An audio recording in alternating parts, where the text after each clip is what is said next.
stuck in the middle because of what I'm giving up. What are you giving up? My sister's getting married in 2 weeks. My only sister. So it's a lot. I was criticized for taking the choice to come, and it's almost like I'm ashamed to want it so bad. Who criticized you? The woman that taught you how to make that dish? Yeah. It's ironic. It's the first day of the MasterChef Canada auditions, and these home cooks must prepare a dish that could change their lives forever. I've been dreaming of this moment for a long time, like probably since I was like 10 years old. I'm gonna rock their socks off. Feeling the pressure, but trying to keep it together. They have 1 hour to prep their signature dish for the judges. I'll cook for a MasterChef apron. I'll also cook for $100,000. I need this white apron more than anything in the world.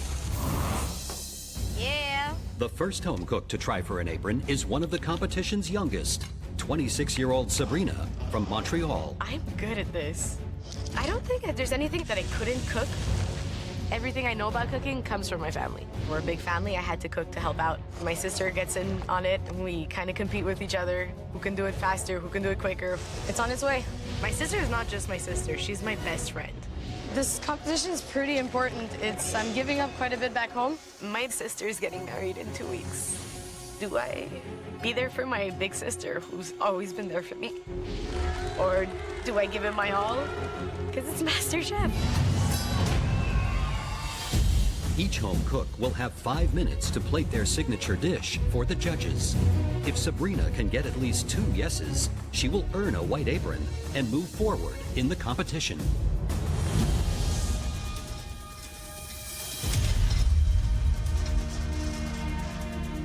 What's your name? Sabrina. What are you making today?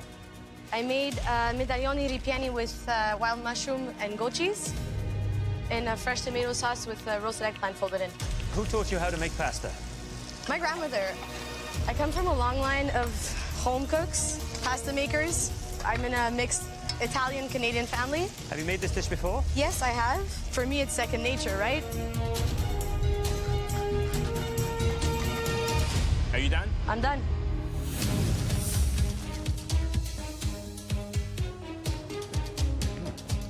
Sabrina, who's your biggest food critic? Probably my sister. Is this a dish that you think she'd be proud of? There's all the elements I know she loves.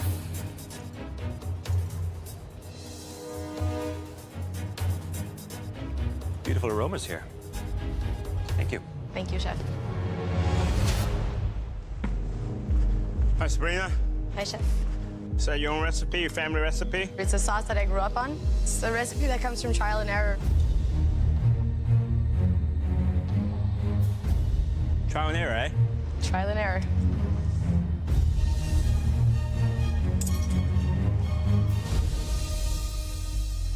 How are you?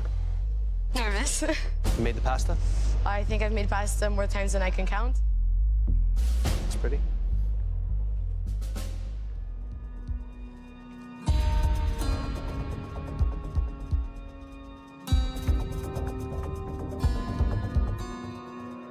There's a real combination of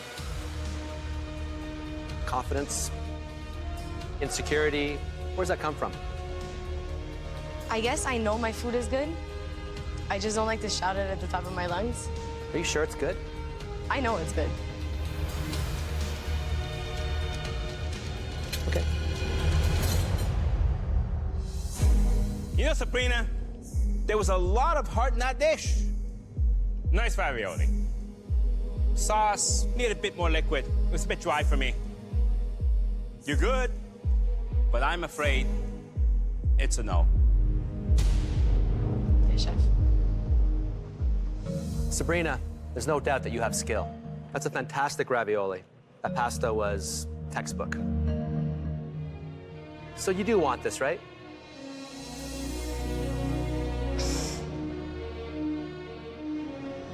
I'm stuck in the middle because of what I'm giving up. What are you giving up? My sister's getting married in 2 weeks. My only sister. So it's a lot.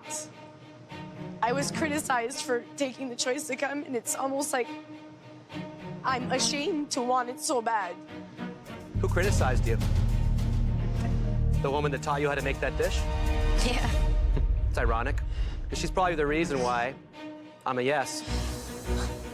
Thank you. Sabrina, you put out a dish today that was off the chart. It was absolutely spectacular. I think you have a very difficult decision to make. You can go to your sister's wedding, or you can come up here and get an apron from me.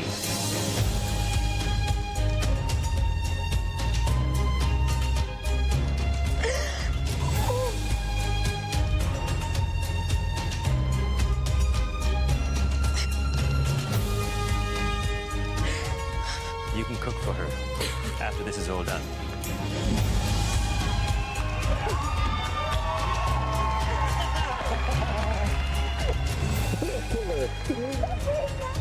I did what I had to do. I love my sister, but I'm sorry. I'm not sorry. I'm not sorry. It's on, man. It's so on. I felt guilty, and now I'm really proud.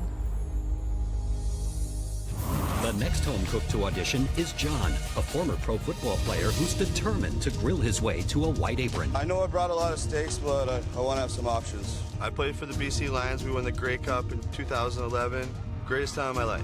My plan was to play 3 more years, make some nice money, open a restaurant, and then I hurt myself during a game. It knocked me out. It ended my career. While I was rehabbing, I spent all of my time in the kitchen. this is like football for me. When I'm cooking, I'm at home. This is my comeback. Hello. This guy's a giant. What's your name? My name is John. And what are you making today? A steak. And then my grandma used to make this pierogi tower, so this is kind of an ode to her. So, John, what is it about cooking that you enjoy so much? I love the creativity. I'm curious, what are you wearing around your neck? It's a Grey Cup ring. I used to play football for the BC Lions. Can I take a closer look? Yeah. Wow, it's incredible. It's my life's work.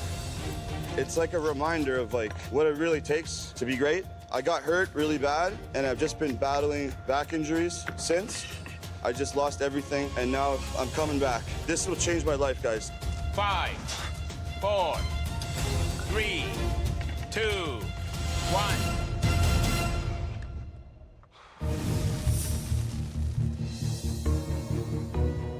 You wanted what, medium rare? Yeah. Perfect medium rare.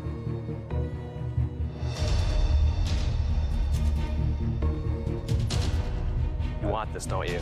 More than anything. The last 2 years has been so rough. What do you do when you get hit hard? You bounce back up. That's right. This is my bounce back. Thank you. Thank you.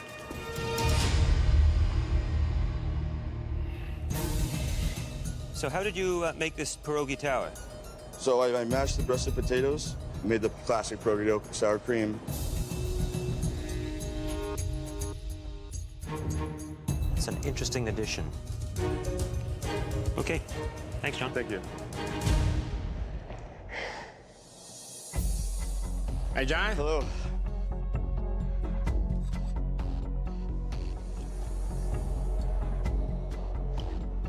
That was a tough one. See the sinew? Yeah, it's the silver, right? Yeah, right there, the sinew. You know, it's chewy. If you're gonna carve a steak and you have like 10 pounds of meat here, Yeah. and maybe 8 ounces here, if you're picking a football team, you would take the best, and the rest would be cut.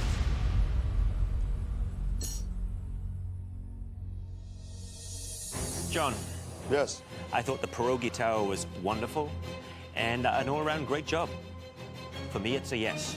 Thank you very much. Thank you. John, I'm a tough chef, but I don't like my beef tough.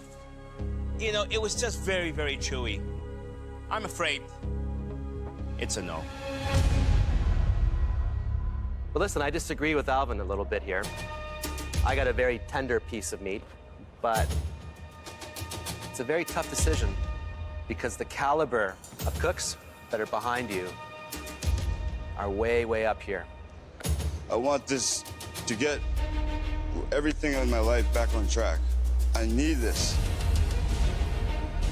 If you make it through, this will be one of the hardest things you've ever done. I enjoyed the food. Flavors were fantastic. But there's something else that resonated with me much more. And it's you. You have a fighting spirit. I see that.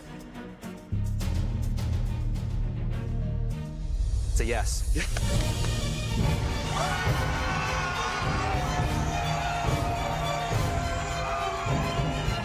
No one knows how to compete like me.